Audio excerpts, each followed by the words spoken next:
Alors cette session, on va la faire comme la semaine dernière, on va faire 20 minutes de présentation, 20 minutes de méditation, et on va faire ça 2 fois, et puis 10 minutes pour les questions si vous en avez, par rapport à votre pratique de la semaine précédente ou ce qui a été mentionné aujourd'hui. Bonjour à toutes, bonjour à tous. Bienvenue à cette deuxième matinée Introduction à la pleine conscience.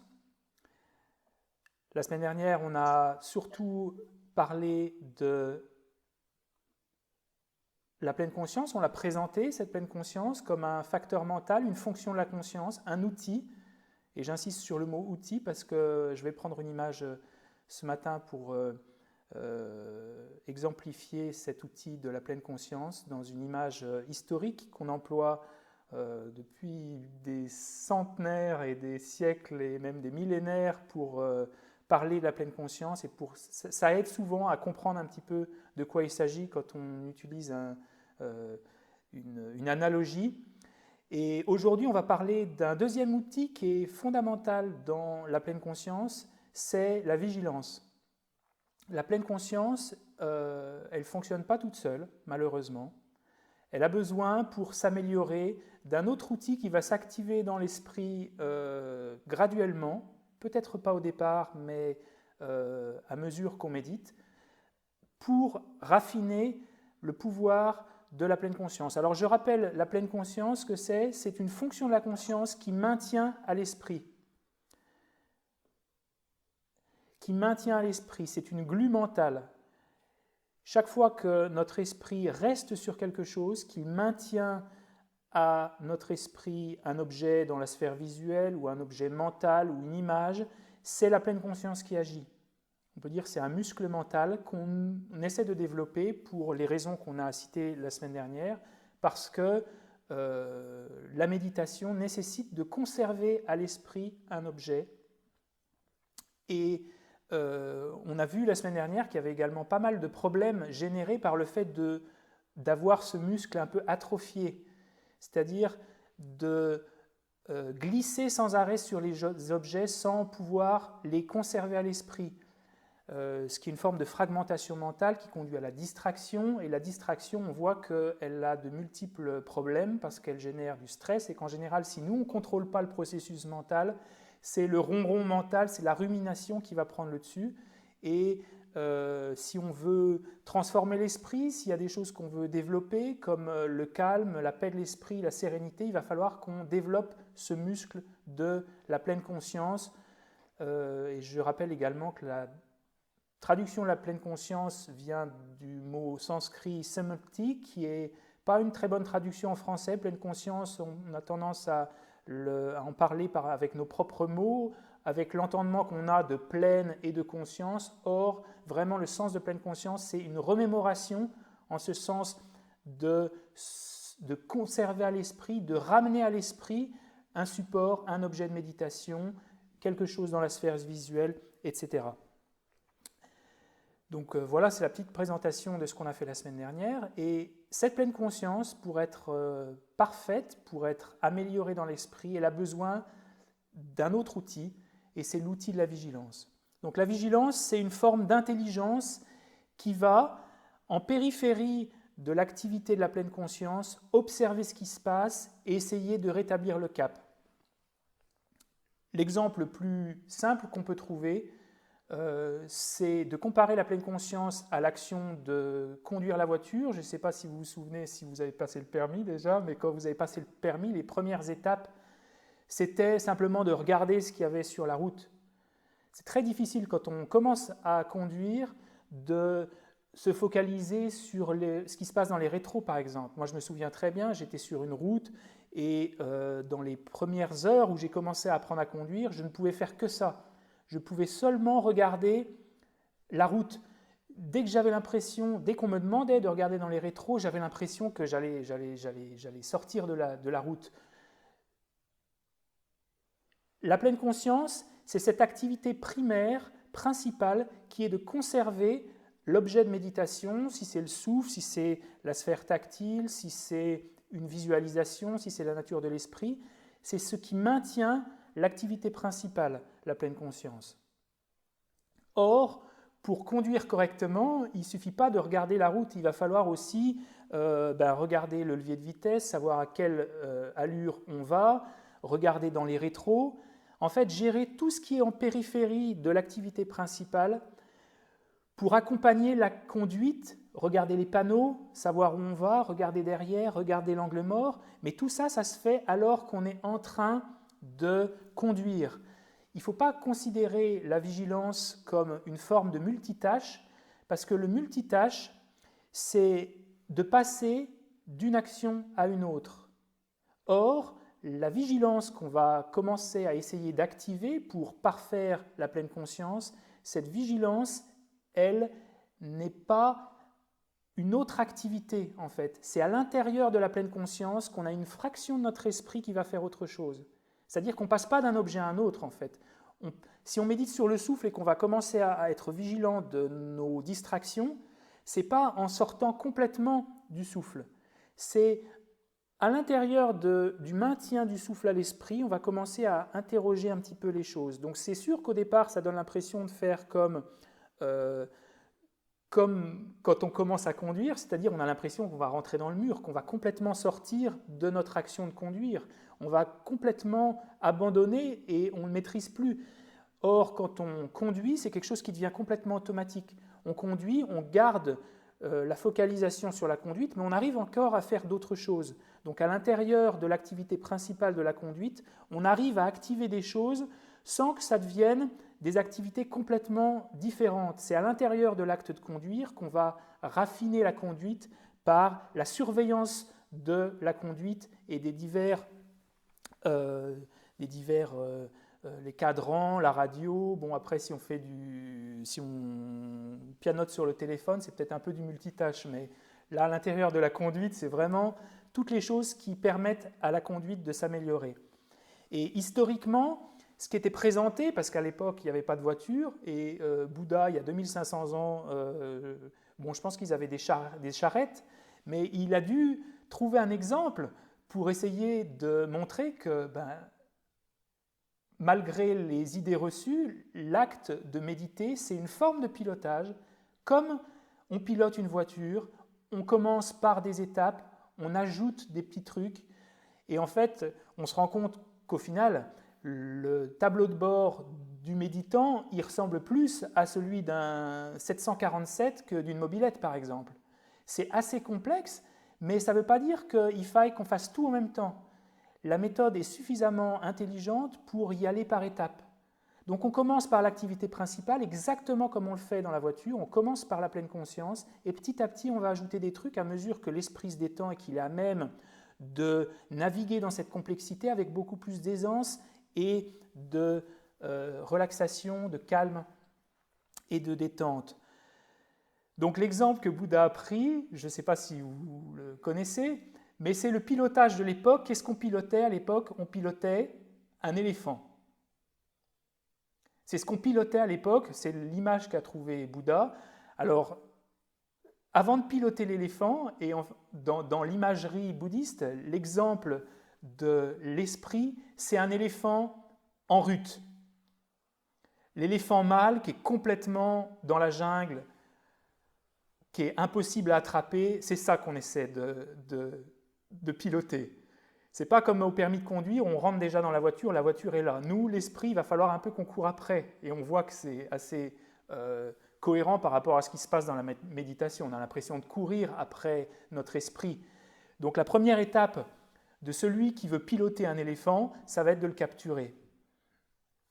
Et historiquement, il y avait pas mal de méthodes qui permettaient de capturer un éléphant selon que ça se situait en Inde, au Sri Lanka, en Birmanie, et parfois on utilisait un appât femelle par exemple, et puis on faisait courir l'appât femelle très longtemps jusqu'à ce que le mâle, parce que le mâle avait beaucoup plus de valeur dans la capture, jusqu'à ce que le mâle soit épuisé, et puis on lui attachait les pattes. Bon, c'est pas parce qu'on prend l'analogie de l'éléphant qu'on cautionne l'action de...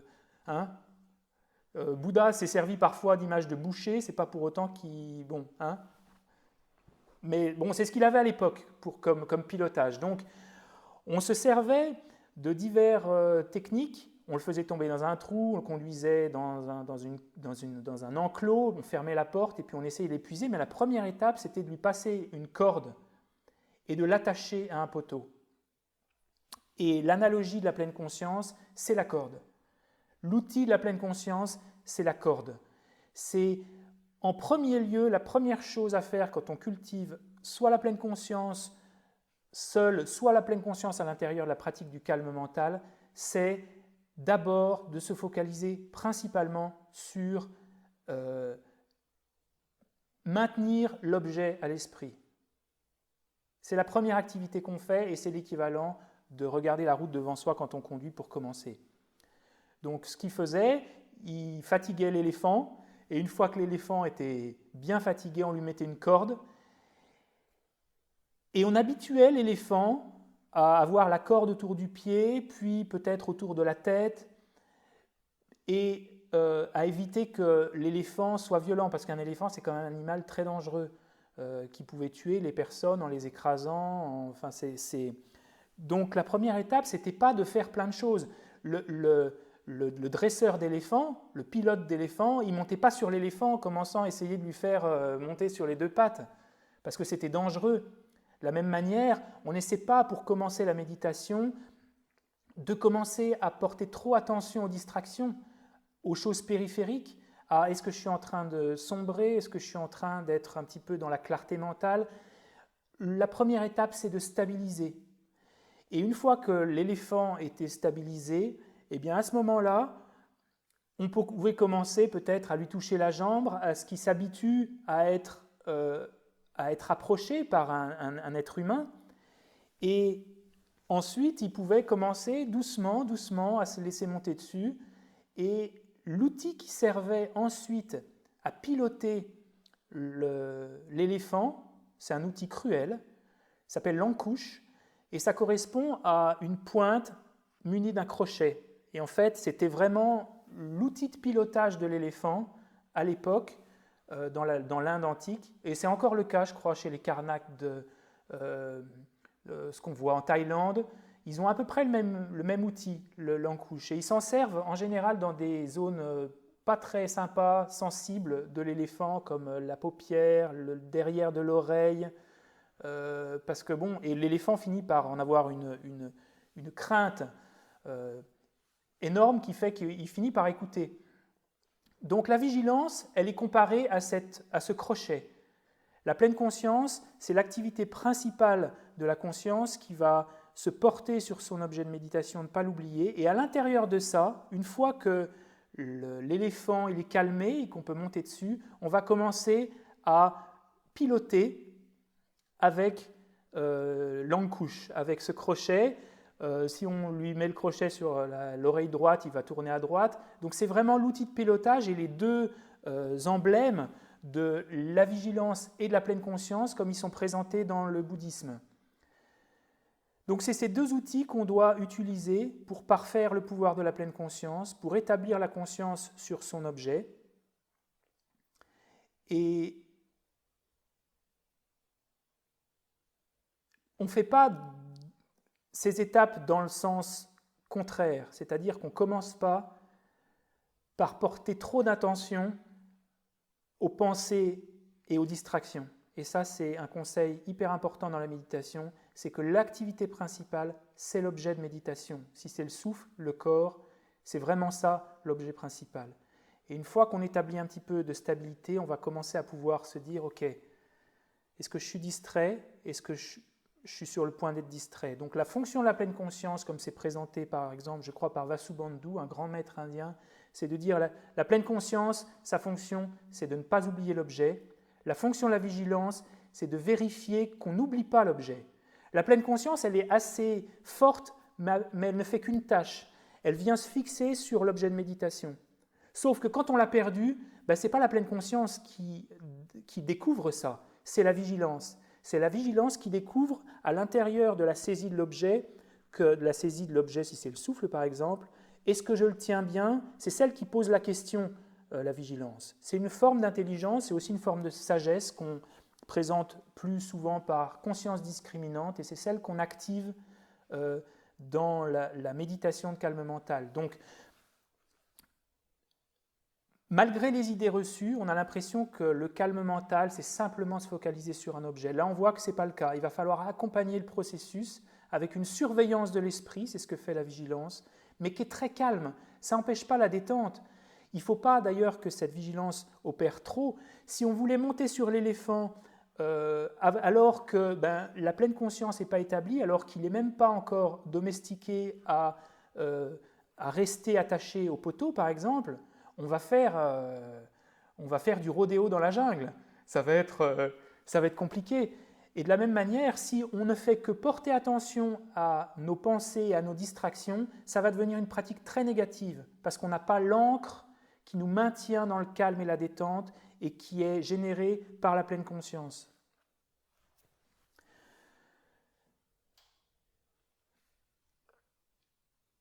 Donc, la pleine conscience, c'est une forme d'intelligence qui va observer ce qui se passe à l'intérieur de la méditation.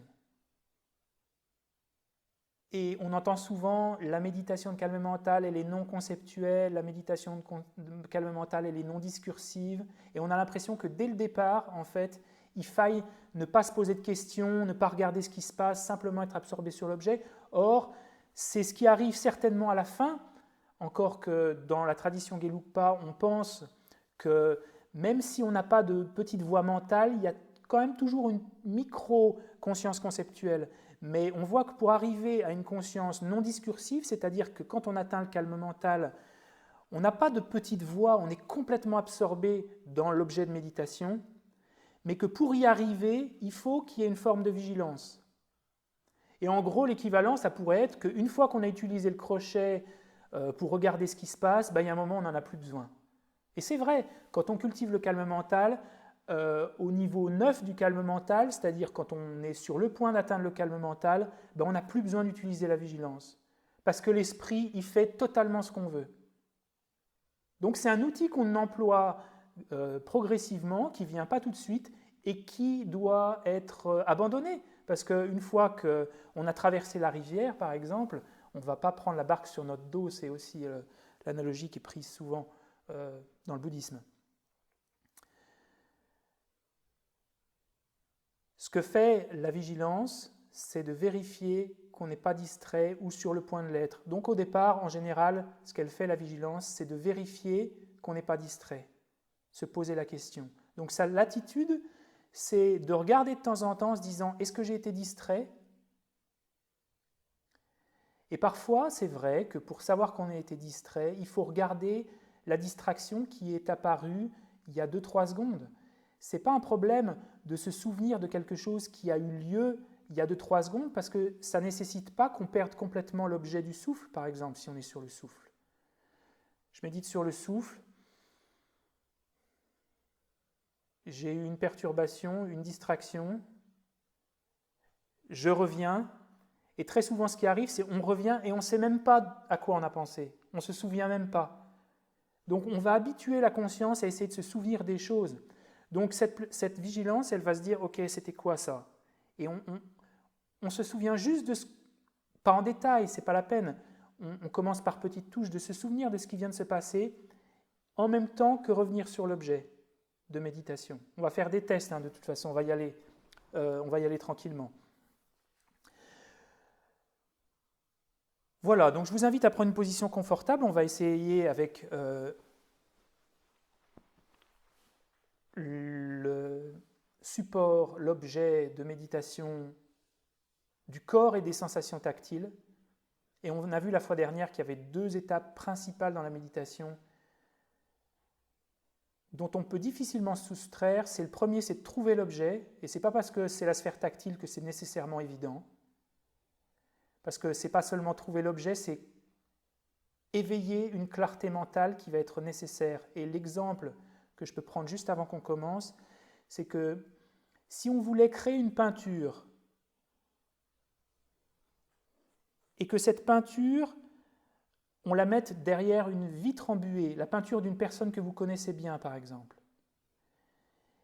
et que derrière cette vitre embuée, vous puissiez toujours la reconnaître, et bien cette peinture, il va falloir qu'elle soit de bonne qualité, pour qu'après, derrière la vitre embuée, vous arriviez quand même à voir les détails. Un petit peu. Vous arriviez à reconnaître si c'est la peinture de votre maman, par exemple. Ce qui arrive quand on commence la méditation, c'est que dès qu'on reste un peu longtemps sur quelque chose, par exemple le souffle, mais plus encore peut-être sur des visualisations, les visualisations disparaissent. Donc le meilleur moyen d'arriver à faire en sorte qu'on maintienne l'appréhension de l'objet de méditation, c'est de le dessiner avec précision. Si on dessine la maman avec juste 2 traits et qu'on la met derrière la vitre embuée, tout de suite on ne la reconnaît plus. Donc la première étape, c'est de bien dessiner en détail pour que lorsqu'on va faire un petit peu de stabilité sur l'objet de méditation et qu'on le mette en gros derrière la vitre embuée, on soit toujours à même de le reconnaître. Vous voyez un petit peu le principe? Parce qu'il y a vraiment ces 2 étapes. Si on veut reconnaître les choses, il va falloir qu'on les dessine un peu mentalement. Et on va faire la même chose avec l'objet de méditation de cette méditation qui est la sphère tactile, c'est-à-dire toutes les sensations qui ont lieu à la surface de votre peau, du contact de vos habits, de la chaleur, du froid, ça pique, ça tire. Et ça, c'est l'objet de méditation. Donc, première étape, c'est de rentrer en contact et d'avoir bien clairement à l'esprit que l'objet qu'on a choisi pour notre méditation, c'est ça. Ce n'est pas autre chose, ce n'est pas le souffle, parce que sinon, très rapidement, on peut mélanger. Et faire des méditations, on passe de l'un à l'autre, parce qu'on en a fait plusieurs ces derniers temps, et puis au final, la pleine conscience a du mal à s'établir.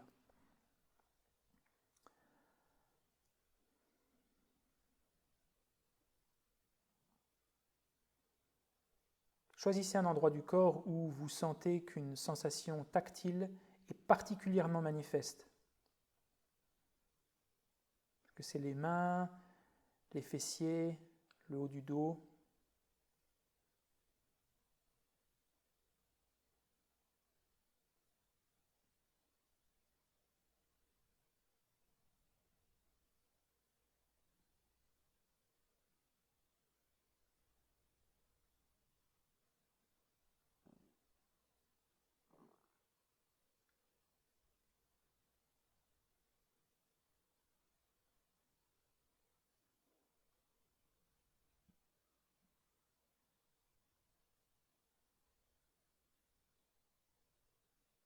Le but de cette première étape, c'est d'éveiller la clarté mentale, pas seulement d'être connecté à la sensation que vous avez choisie, mais doucement, avec autant de détente possible, essayer d'avoir cette certitude, ah ouais, c'est bien ça que j'ai choisi, ça c'est bien la sensation tactile.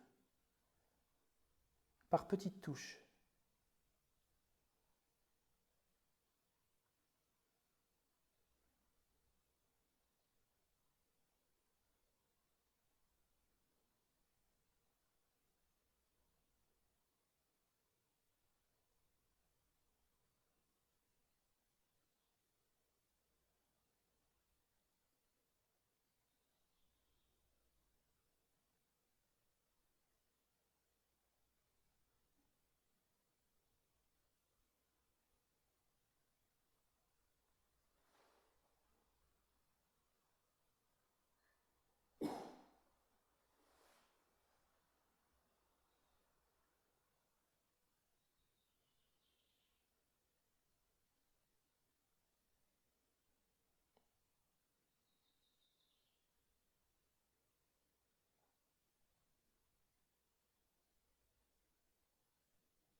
Dans cette première étape, on n'éveille pas encore vraiment la vigilance. Là, on essaie simplement de générer un peu de clarté sur l'objet de méditation, qui est la sphère tactile. Quelques sensations tactiles que vous perceviez. Donc là, on le fait sur un endroit particulier, mais maintenant, vous pouvez scanner diverses parties du corps et à chaque fois, essayer d'améliorer cette clarté, cette intensité qui vous fait dire, au départ, bah oui, c'est ça le souffle, et après, vous sentez qu'il y a une forme de vigueur mentale. Alors ça peut venir un peu avec le temps, en le faisant plusieurs fois. Peut-être que si vous avez déjà suivi les méditations cette semaine, peut-être que ça vient avec un peu plus de facilité, mais dans tous les cas, ne forcez pas, parce que ça vient avec le temps, ça prend du temps. Je vous laisse scanner à présent les diverses parties du corps, et de temps en temps, injecter un peu de clarté qui vous fait penser « Ah ouais, ça c'est bien la sphère tactile, c'est bien ça ».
Ces sensations tactiles, elles sont multiples, elles apparaissent et disparaissent à divers endroits du corps, mais chaque fois qu'on en perçoit une, on peut dire qu'on maintient à l'esprit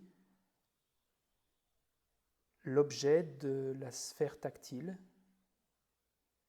Et on peut avoir confiance que chaque fois qu'on perçoit quelque chose, même de manière très vague, la pleine conscience continue à se fixer sur son objet. Essayons maintenant d'avoir une appréhension un petit peu générale des sensations tactiles dans le corps, ce qui ne veut pas dire d'être conscient de toutes les parties du corps. Si on n'en perçoit qu'une, on peut quand même maintenir à l'esprit l'idée que c'est ça. La pleine conscience est établie sur la sphère tactile.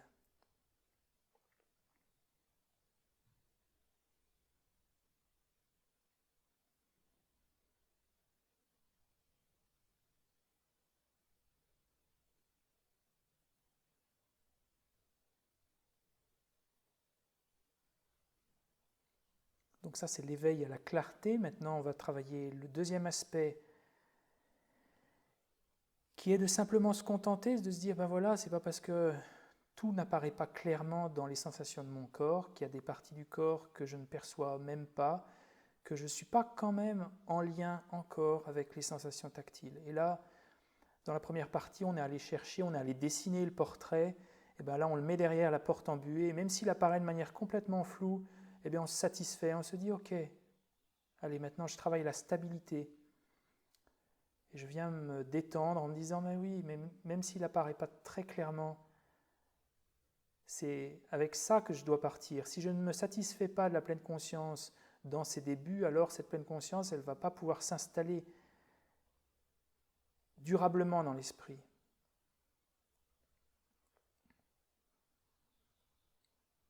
Donc je vous laisse à présent quelques minutes.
Et petit à petit, on peut essayer, si on le souhaite, de temps à autre,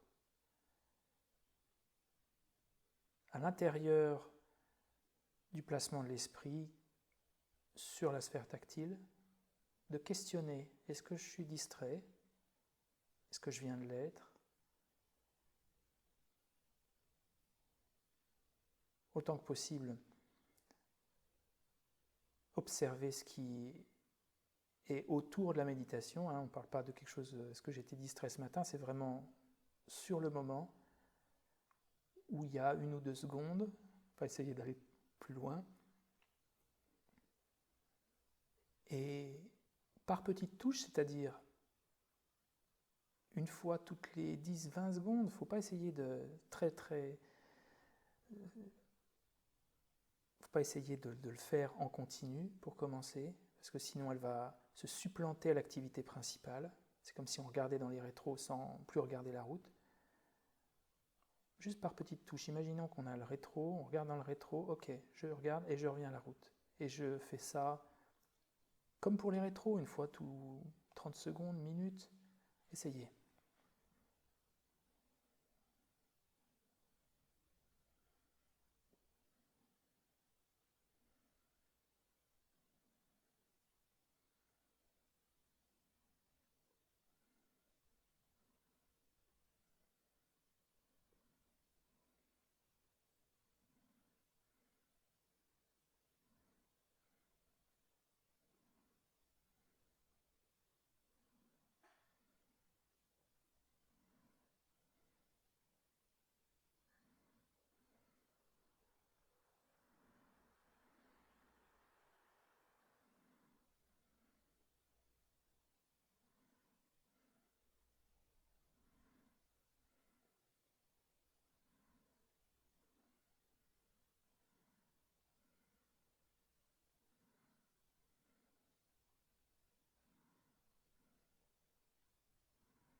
Et on va pouvoir calmement conclure cette méditation. Reprendre contact avec la sphère visuelle si vous avez les yeux fermés.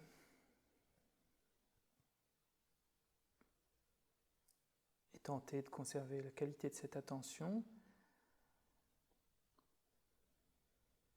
dans les minutes qui suivent.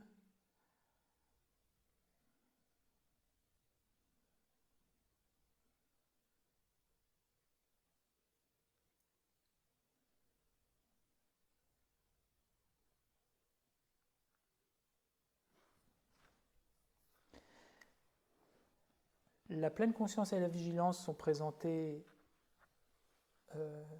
avec beaucoup d'emphase dans toutes les écoles bouddhiques, toutes. Dans le bouddhisme Theravada, c'est vraiment des fonctions fondamentales de l'esprit. Il est invité à activer ces deux facteurs de l'esprit, pas seulement pendant la méditation, mais également en dehors des méditations, pour conserver les choses qui ont du sens dans notre esprit pendant nos activités quotidiennes. Et qu'est-ce qui peut maintenir à l'esprit et faire qu'on se remémore des choses qui ont du sens dans nos activités quotidiennes? Ben, c'est l'entraînement à la pleine conscience. Mais on voit qu'il ne suffit pas d'exciter cette pleine conscience, parce que dans la vie de tous les jours, on est en phase avec des stimuli, des obstacles, on rencontre des événements, et ce qui permet de maintenir le cap, c'est la vigilance, qui va observer ce qui se passe autour de nous et savoir quoi faire. Donc ces deux facteurs qui sont universellement décrits dans le bouddhisme comme étant des fonctions principales du développement spirituel, du travail de l'esprit. Et c'est vrai que la tradition, par exemple Pali, qu'on retrouve au Sri Lanka, qu'on retrouve en Thaïlande, au Laos, en Birmanie, peut-être ne viennent pas couper la tarte de la même manière ou définir ces facteurs avec autant, avec la même, de la même manière. Il y a aussi des traditions dans lesquelles l'expérience nous permet de trouver ces choses naturellement sans qu'elles aient été toutes systématisées. Mais je crois profondément qu'il est absolument impossible de développer le calme mental sans générer ces deux facteurs mentaux. Sauf que, il y en a qui vont le faire sans les nommer, ces choses-là. C'est avec des heures de vol qu'on va trouver par expérience comment faire avec les perturbations mentales, comment rétablir le cap, comment se focaliser, sans qu'on ait appris toute la technique avec des mots. Parce qu'en fait, la pleine conscience et l'introspection ou la vigilance, c'est un autre terme qui est souvent employé pour décrire la vigilance, ce ne sont pas des mots. On emploie des mots pour les décrire, mais ce ne sont pas des mots, ce sont des consciences, ce sont des facteurs mentaux, ce sont des outils de la conscience. Donc au final, même si on n'a pas entendu les mots, si on arrive à activer ces choses dans l'esprit, si on n'a pas entendu la technique et qu'on arrive quand même à évoquer et à produire ces choses dans l'esprit, on arrive au même résultat.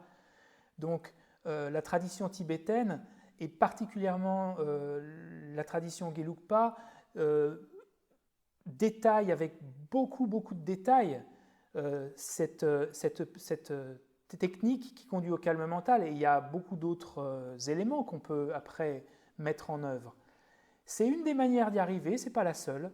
Il y a aussi la manière d'avoir un maître proche de soi, d'avoir beaucoup d'heures de vol, et puis de faire des allers-retours avec le maître qui va nous dire oui, tiens, qu'est-ce que tu as rencontré, comment c'est, et de faire ces échanges qui vont permettre de développer ces choses dans l'esprit. Mais encore une fois, je pense qu'il est impossible de développer le calme mental sans avoir pleine conscience, vigilance, et il y en a d'autres.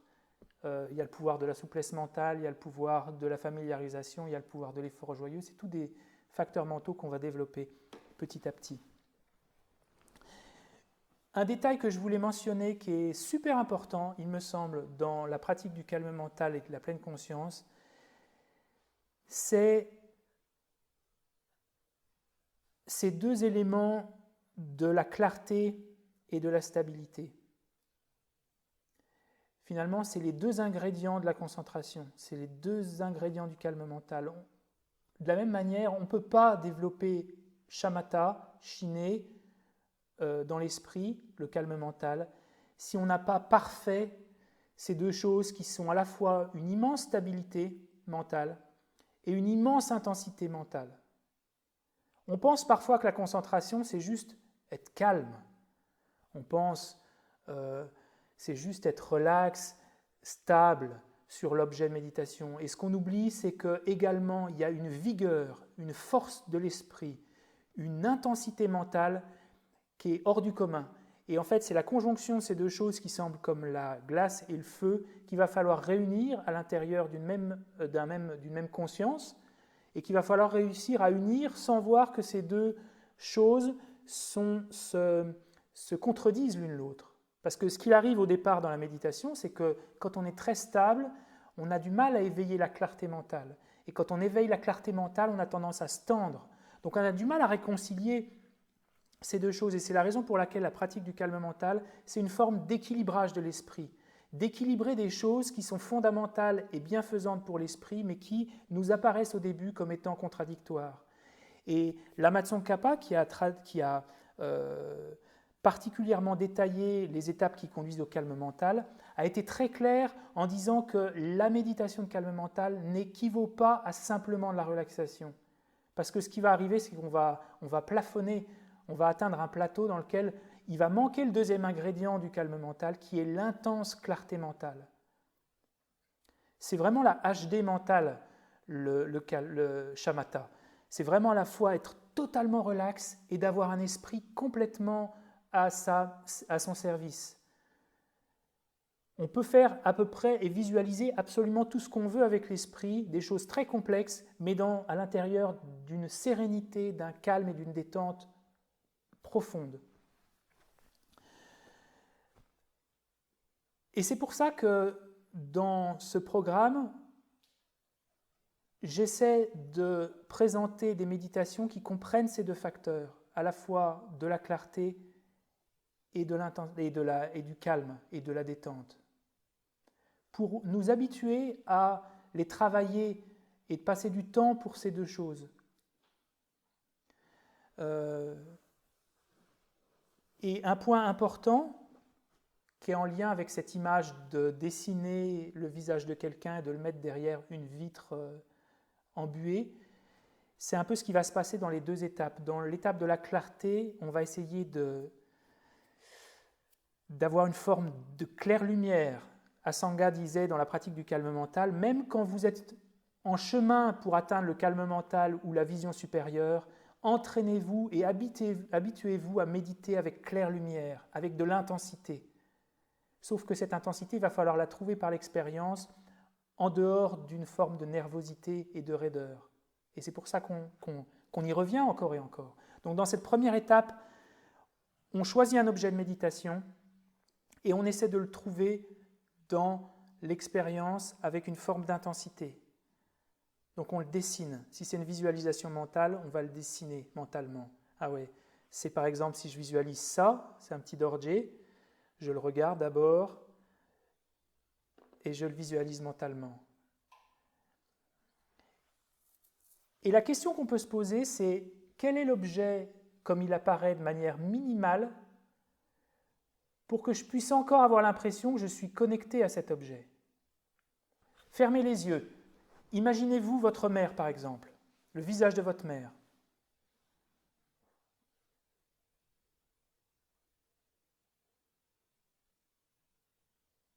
Ou imaginez-vous seulement votre maman. Qu'est-ce qui vient à l'esprit quand vous essayez de visualiser votre maman? Ou votre papa, n'importe.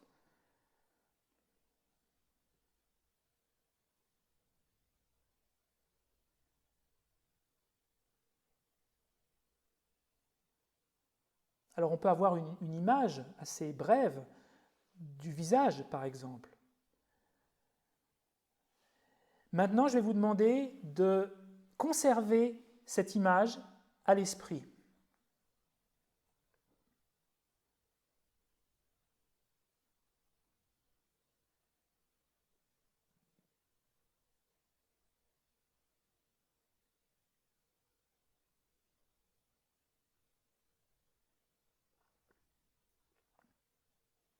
Pas facile, hein? On voit que maintenir un objet visualisé à l'esprit, c'est pas facile. Mais ce qui fonctionne avec la visualisation fonctionne presque identiquement avec le souffle, sauf que le souffle, il est facile à trouver parce qu'on n'a pas besoin de le faire apparaître, il est là, mais on peut le quitter aussi. Et les textes classiques se posent la question de se dire, quand est-ce que je perds vraiment l'objet? Et ça vient un petit peu du standard qu'on se fixe intérieurement en disant, ben voilà, si l'objet perd de sa clarté, je peux dire, ben je ne suis plus focalisé dessus. Sauf que les textes présentent que la pleine conscience peut être encore focalisée sur son objet, même si l'objet n'apparaît presque plus. En fait, les textes présentent quelque chose de très important dans la pratique du calme mental, c'est qu'il ne faut pas espérer que l'objet apparaisse très clairement pour commencer à se dire « je suis focalisé sur l'objet ». Il ne faut pas avoir l'impression que le souffle ou les sensations tactiles apparaissent très clairement pour que la pleine conscience, elle opère encore. Parce que si on se dit sans arrêt « j'ai perdu l'objet », alors qu'en fait on est encore connecté à l'objet, mais on a un standard de qualité qui est très haut, eh bien on va passer son temps à se répéter quelque chose et ça va empêcher l'esprit de se focaliser.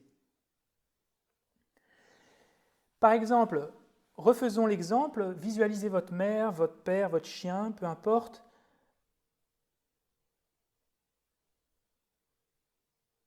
Et posez-vous la question, à partir de quel moment je peux dire que je commence à perdre l'objet ?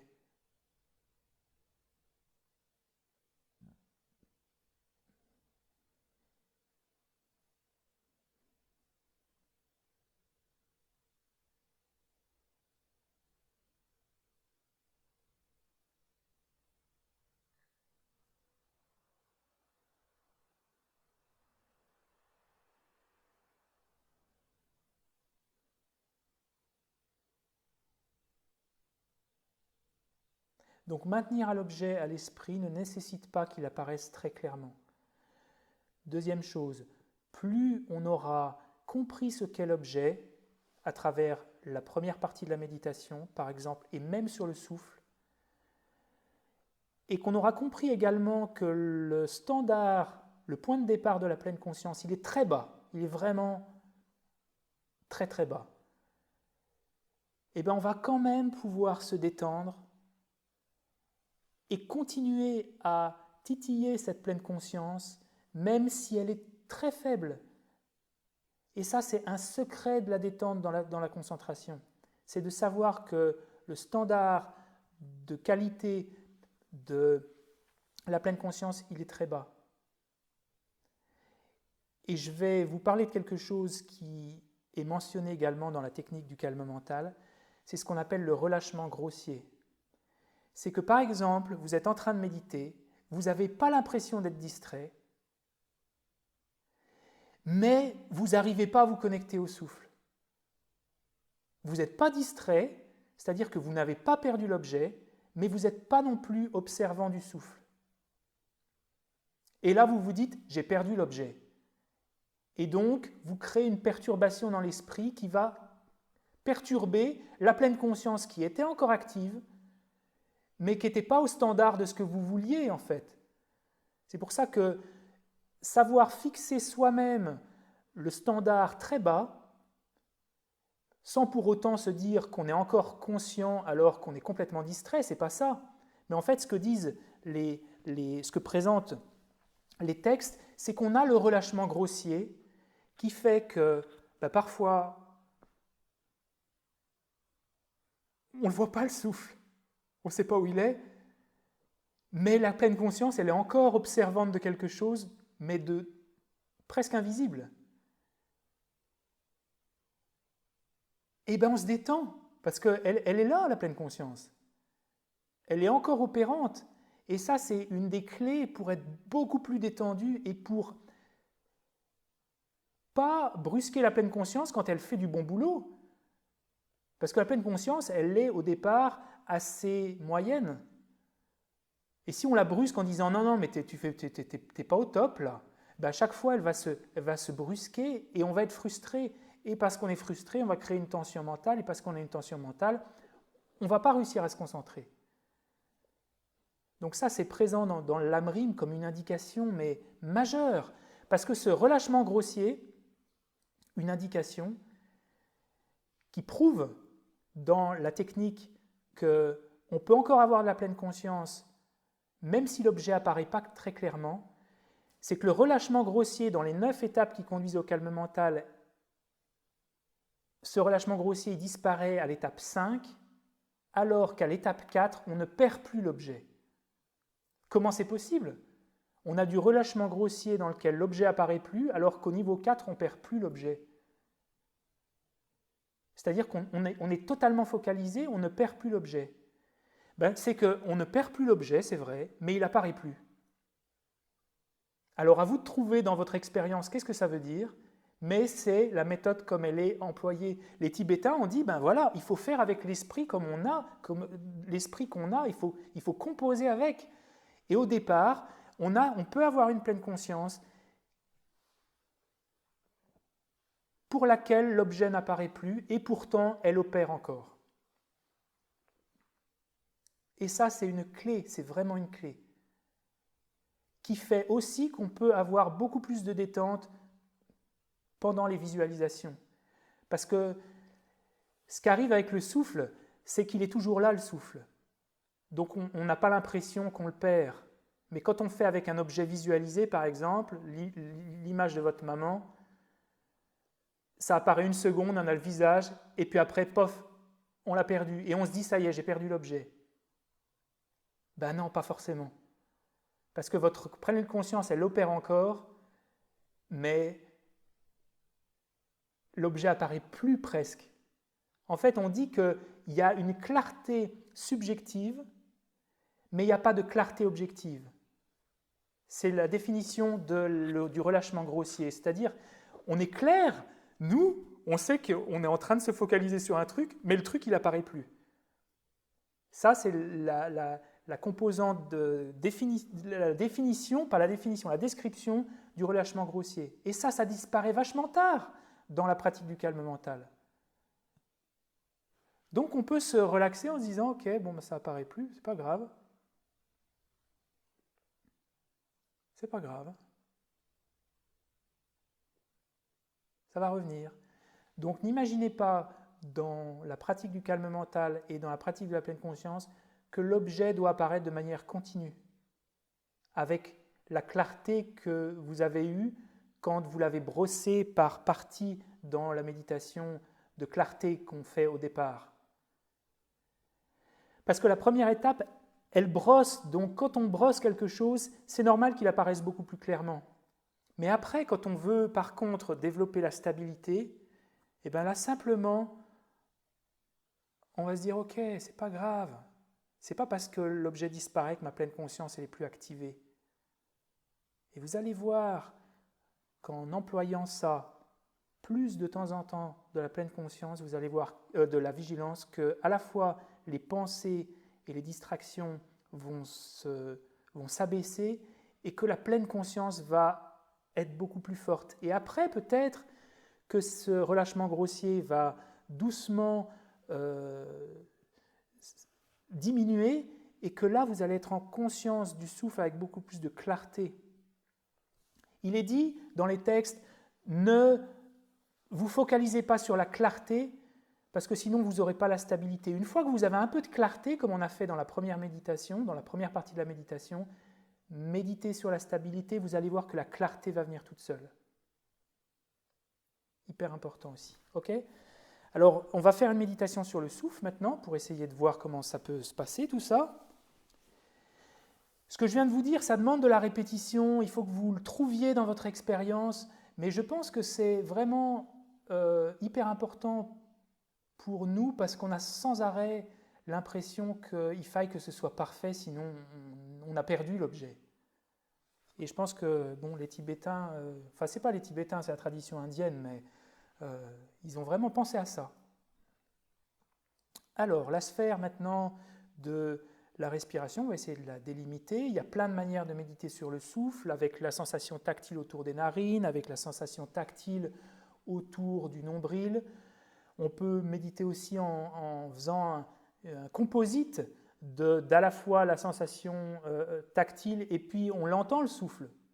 Si je vous pose la question, comment on sait qu'on respire ? Comment vous savez que vous respirez là en temps réel ? Ne dites pas parce que je ne suis pas mort, c'est parce que vous sentez quelque chose. En général, c'est soit parce qu'on sent une sensation tactile de quelque chose qui bouge, ou bien parce qu'on entend quelque chose, principalement.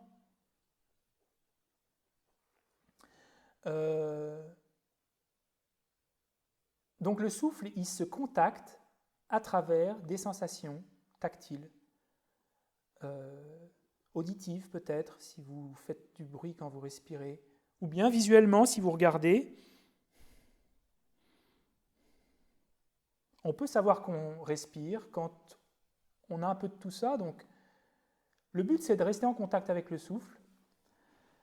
De manière générale, la méditation qu'on va faire là, c'est pas méditation simplement sur la sensation tactile, c'est le souffle en général, où que vous le trouviez.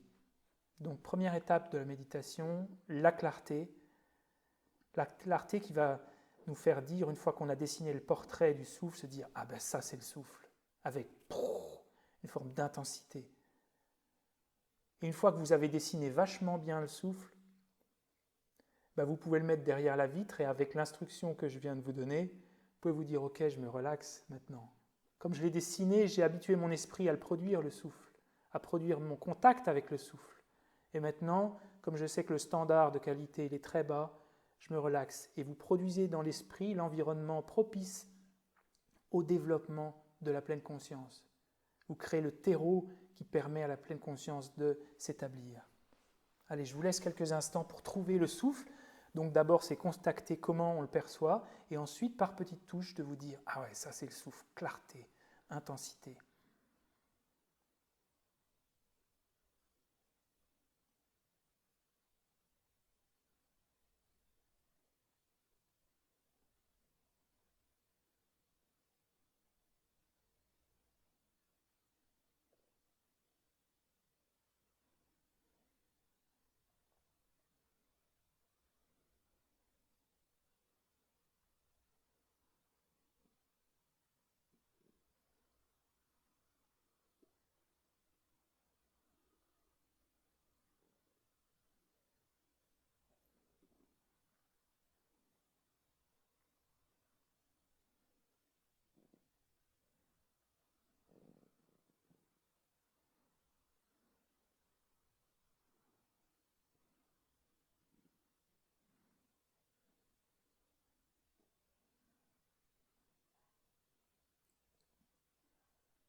mesure qu'on active cette clarté, on perçoit que quand on est en contact avec les sensations tactiles qui sont impliquées dans l'acte de respirer ou le son, à ce moment-là, on sait, ça c'est la respiration. Et avec une intensité mentale accrue, qui ne nécessite à aucun moment que des tensions se soient installées.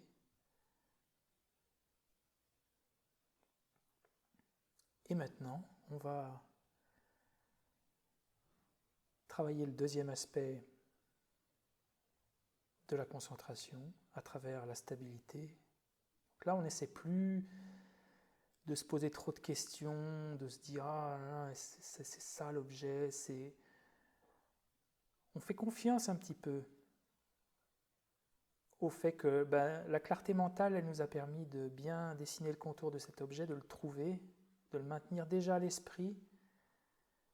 Comme on a vu qu'il n'est pas nécessaire que l'objet apparaisse totalement clair, que même la pleine conscience peut être subjectivement claire, mais pas objectivement claire, c'est-à-dire que l'objet du souffle apparaît pas et pourtant notre pleine conscience est encore activée, et que ça n'empêche pas de se dire « bah ouais, je suis encore concentré ». Et là, on va simplement mettre l'objet sur la détente de cet objet minimal, maintenir un souffle naturel.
Et si l'éléphant, l'esprit, se calme un petit peu,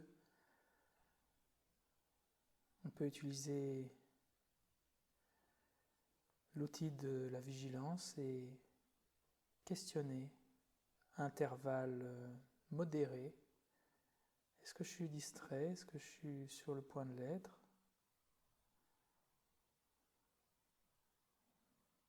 Commencer à éveiller ce pouvoir de la pleine conscience, de la vigilance.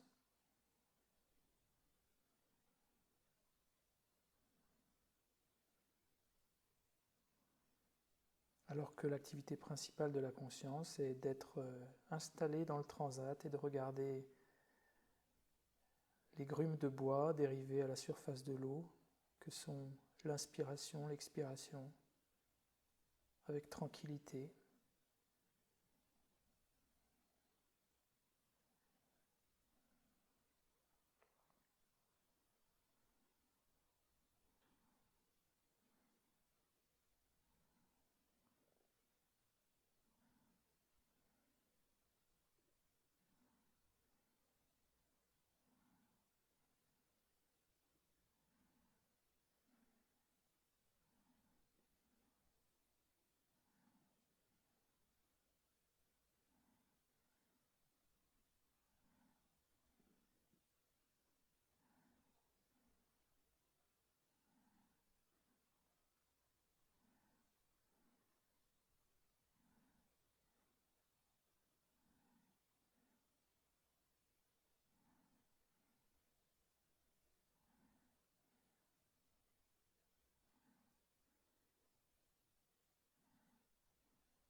Et si on est distrait, c'est normal, c'est pour ça qu'on médite.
Et on va conduire cette méditation à son terme calmement.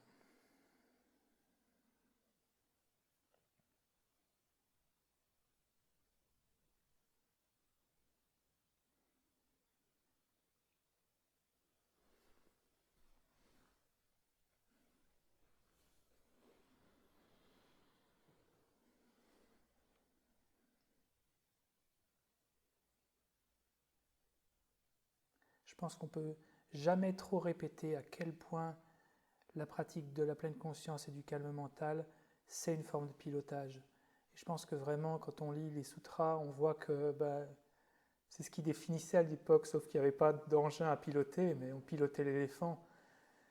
Dans la tradition tibétaine, dans la tradition pali, dans la tradition sanskrite, l'image de l'éléphant est vraiment souvent employée pour montrer ce qui se passe, parce que c'est pas juste on s'assoit, on voit qu'il y a des choses à faire, il y a des choses à comprendre, il y a une technique à apprendre. Alors bien sûr, il ne s'agit pas seulement d'une technique, on voit que ce qu'on fait dans la vie de tous les jours, notre mode de vie influe, mais c'est vraiment la conjonction de notre perspective sur la vie en même temps que l'apprentissage d'une technique qui font que ça peut résonner et puis produire des résultats. Ce qu'on vient de voir sur le relâchement grossier, il y a aussi, quand on étudie ce qui se passe pendant les 9 étapes, ce n'est pas simplement de décrire ce qui se passe pour des gens qui arrivent à méditer, c'est de savoir qu'est-ce qu'on peut attendre de chacune des étapes pour ne pas avoir d'attente irréaliste qui nous fait penser que dès le départ, la pleine conscience doit être totalement claire. Et de deux, il y a aussi ce qu'on pourrait voir, mais je vais juste le mentionner brièvement, c'est à quel endroit de ces 9 étapes les distractions, elles cessent. Alors au départ, on va voir qu'il y a des distractions qui nous font totalement quitter l'objet, c'est-à-dire on est complètement perdu, d'autres qui vont être conjointes avec l'objet, c'est-à-dire on va être encore sur le souffle, mais ça va faire un peu comme si parfois quelqu'un vous parle et que vous êtes complètement en train de penser à autre chose et vous faites oh, ok, et vous pensez à aller chercher votre voiture au garage, ouais, ok, d'accord,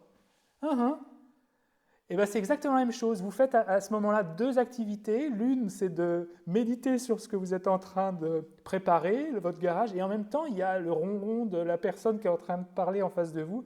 Et ces deux choses cohabitent. Ce n'est pas parce qu'on a des perturbations que ça veut nécessairement dire aussi qu'on est en train de perdre l'objet. Donc on peut se relaxer aussi et se dire, la pleine conscience est toujours là, même s'il y a plein de bruit. Et d'ailleurs, à l'étape 4, on ne perd plus l'objet, mais il y a beaucoup de bruit. Il y a beaucoup de bruit. Donc ça ne veut pas dire que chaque fois que vous avez une micro-pensée, ça veut dire que vous êtes en dehors de l'objet, vous avez quitté l'objet, que vous êtes distrait. Non, ce n'est pas vrai. Il y en a qui vous font totalement perdre l'objet, mais il y en a qui vont s'inviter, faire le petit ronron à côté, et puis il y en a d'autres qui vont être très fines, comme si une pensée commence à surgir. Donc les grossières, celles qui font perdre l'objet, au niveau 4 par exemple, elles n'existent plus, mais il y a encore tout le brouhaha, et puis après ça va commencer à se calmer, il va demeurer que les micro-signaux, et même ça après, ça va partir et ne va rester alors que l'objet et la clarté et la stabilité mentale. Donc ça aussi, ça permet de se détendre en se disant, ok, il ne faut pas que j'attende des choses qui soient irréalistes, sinon je tends l'esprit alors que je dois le détendre pour que ça fonctionne. Vous voyez ce que je veux dire ? Est-ce que vous avez des questions ou des remarques sur votre pratique de ce que vous avez fait cette semaine, par exemple? Donc, oui. Je voulais juste dire que ce que tu nous as présenté ce matin, c'est très rassurant. Oui, parce que moi, ça m'a rassuré aussi dans ma propre pratique, parce que je me suis toujours dit, cette pratique comme elle est enseignée, et je la comprenais de travers, je me suis dit, mais on a l'impression qu'il faille que ça... pour que ce soit le départ, qu'il faille quasiment méditer 1 heure sans distraction, on a du mal à penser où est le départ pour quelqu'un qui, comme moi, est complètement distrait, par exemple. Et je pense que malgré tout, la méthode comme elle est proposée par Asanga Maitreya, qu'on retrouve dans les textes tibétains importants, c'est une méthode qui permet de composer avec notre esprit comme il est. Oui, Fred? Oui, bonjour François, merci. Bonjour, je t'en prie. Question, lorsqu'on utilise la vigilance, l'introspection, on détecte une distraction. moi, ce que je fais, en général, j'essaie de revenir directement vers le souffle, l'objet de méditation, mais est-ce que c'est important de s'arrêter un moment, de dire, voilà, c'est une distraction qui est liée à une pensée, une image, un souvenir, essayer d'analyser un petit peu ou pas du tout? Alors, ça pourra être peut-être l'objet de ce que tu peux faire en dehors des sessions. Ou la semaine prochaine, on va faire la pleine conscience des pensées, donc on va y consacrer un peu plus de temps. Mais là, l'équivalent... Ah, Fred est parti. Ah non, tu es là, pardon, tu as changé de place dans l'écran. Euh, Ce qu'on va faire au départ, c'est... Imagine-toi quand même l'analogie du rétroviseur. Là, si tu quittes trop souvent et trop longtemps, tu ne sais pas où tu vas aller avec la voiture. Donc, il ne faut pas que ça dure trop longtemps. Mais suffisamment pour que tu arrives quand même à avoir une conscience assez claire de ce qui vient de se passer. Fais des tests. Ouais, mais pas sans s'attarder sur le contenu de ce qui s'est passé, Non, non, non, juste non. quelque chose. Ok. Juste comme si tu avais une image, un cliché de ce qui vient de se passer, une image, un flash. Ok, j'ai pensé à ça. Pof, tu reviens. En fait, la vigilance, d'abord, elle est employée pour détecter la distraction, et puis après, elle va commencer à détecter d'autres choses, comme le relâchement, comme l'excitation. Mais pour l'instant, on lui fait faire du boulot de base, parce qu'elle est primaire, elle est grossière au départ. Et en fait, pareil, si on voulait dire, il n'y a pas que la pleine conscience et la vigilance, il y a aussi revenir à l'objet.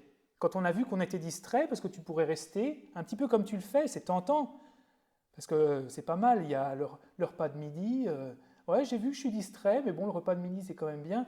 Donc il y a aussi le pouvoir de l'application, c'est-à-dire revenir à l'objet. Ça, c'est une autre conscience qui va, enfin, un autre outil de la conscience qui va revenir sur l'objet. Oui, Cyril? Oui, bonjour à tous. Bonjour François. J'avais une question sur la vigilance et la clarté. Oui. Euh, je me demandais un peu quels étaient les liens entre les deux, sachant que j'ai l'impression quand même que pour avoir de la vigilance, il faut avoir peut-être l'esprit suffisamment clair pour voir les choses. Oui. En même temps, je pense que c'est quand même pas la même chose, c'est deux choses différentes. Alors, ça, c'est un sujet super intéressant aussi de voir que la première étape de la méditation, c'est ce qui éveille l'intelligence en ce sens de la distinction des choses. Quand on médite trop sur la relaxation, le problème, c'est qu'on n'arrive plus à voir clair dans la méditation. C'est-à-dire que l'absence de clarté va aussi produire la destruction de notre capacité à savoir surveiller ce qui se passe pendant la méditation. C'est-à-dire que je pense en effet que le travail de la clarté, c'est ce qui va maintenir le peps pendant la méditation, d'à la fois être focalisé sur l'objet et de faire un peu, de regarder un peu à droite à gauche ce qui se passe. Parce que ce qui arrive, c'est qu'on tombe dans le relâchement, et le relâchement, c'est une forme de lourdeur mentale qui va nous empêcher de voir clairement ce qui se passe dans la méditation, et ça, c'est un des obstacles principaux dans la culture du calme mental. Donc, et juste pour faire des liens avec d'autres traditions, il me semble, et ça c'est vraiment une hypothèse, parce que je ne sais pas si je l'ai pas vérifié, mais il me semble que cette indication qu'on retrouve dans les textes tibétains de conjoindre la clarté avec la stabilité, on peut retrouver, il me semble, quelque chose de similaire dans la tradition Theravada, par exemple, du sutra de la pleine conscience du souffle, où d'abord on prend conscience de l'inspiration, puis de l'expiration, puis de la longueur, comme si on essayait déjà de trouver le souffle et d'avoir une image claire, alors que l'étape qui suit, c'est de détendre. Dans l'Anapanasati Sutta, c'est ça, c'est d'abord l'inspiration-expiration, puis la longueur du souffle, et après, une fois qu'on sait vraiment qu'on est sur le souffle, on détend. Et il me semble que ça va complètement dans le sens de ce qui est employé dans la culture du calme mental dans la tradition tibétaine. C'est très proche. Mais ça ne reste, c'est spéculatif parce que je ne sais pas si c'était vraiment l'intention derrière. Mais il me semble que c'est assez proche quand même. Edith, alors tu as ton... Oui, oui, oui. Oui, Bonjour. bonjour. Je réactive le micro. Oui, alors justement sur le souffle, moi j'ai déjà fait des retraites de concentration comme ça, et on nous disait soit de se focaliser sur un petit endroit à l'entrée des narines, ou soit d'observer le mouvement de l'abdomen, un petit peu au-dessous du nombril, etc. Et là, tu vois, quand on a fait la méditation tout à l'heure, pour identifier le souffle et s'y connecter, mais moi, ça va justement de l'entrée des narines jusqu'à la respiration abdominale. Ça fait long, quoi, et tout en sentant le passage de l'air partout, quoi. Donc, ça fait un trop gros objet, ça, non? Alors, il ne faut pas essayer de faire déjà que l'objet apparaisse clairement dans sa totalité, parce que moment par moment, ça peut être ça, puis ça, et après, oui, Tu veux dire qu'on peut changer, on peut à un moment mais en fait, c'est toujours le souffle. Si toi, au départ, tu décides que le souffle, c'est tout ça, alors tu ne sors pas vraiment de l'objet. Mais par contre, si toi, tu décides au début de la méditation que le souffle, ça va être quelque chose qui est circonscrit à une aire beaucoup plus limitée, ben, si tu médites, par exemple, sur la sensation et que tout à coup, tu portes attention à ton abdomen, là, on peut dire que tu sors de l'objet. En fait, l'objet, il dépend de ce que tu as délimité dès le départ. Oui. Et à ce titre, il y a diverses manières de méditer sur le souffle. D'ailleurs, dans les textes, il n'y a pas de sutra qui dit qu'il faut méditer sur le sommet, le bout du nez ou l'abdomen. Ça a été dérivé, je crois, du Visuddhimagga ou de la tradition de Birman aussi. Mais en fait, tu peux aussi le voir de manière générale, le souffle. C'est à toi de voir ce qui est le plus propice à développer plus de concentration. Il est dit chez les Tibétains que méditer autour du nombril, c'est plus pour développer la stabilité et méditer autour du nez pour développer la clarté mentale. Oui. Le problème, c'est que quand on s'apaise bien, et voilà, et que l'air est assez chaud, je veux dire, on ne le sent plus, quoi. On ne sent plus enfin, moi, au bout d'un certain temps, je n'arrive plus à retrouver la sensation au niveau des narines. Alors, j'étais repartie sur l'abdomen, mais c'est pareil, c'est très, très petit, quoi. C'est très... Alors, bien sûr, tout à l'heure, tu as dit qu'on pouvait faire diminuer autant qu'on voulait presque la taille de l'objet. Et ça ne veut pas dire qu'on n'est pas toujours concentré dessus, mais quand même, quand on ne le sent plus, on a l'impression qu'il n'y a plus rien. Ouais. Ça fait bizarre. Oui. Là, on se dit, je Alors, ne sais plus sur quoi me focaliser. ouais. Alors, parfois, ça veut dire peut-être qu'on peut conjoindre une forme de, et ça c'est particulier, je pense, à la tradition tibétaine, conjoindre une forme de visualisation au souffle. Si tu sens plus, essaie d'imaginer de l'air qui rentre et de l'air qui expire. Pour continuer, parce que de toute façon, le calme mental, c'est pas avec la conscience tactile qu'on va le développer.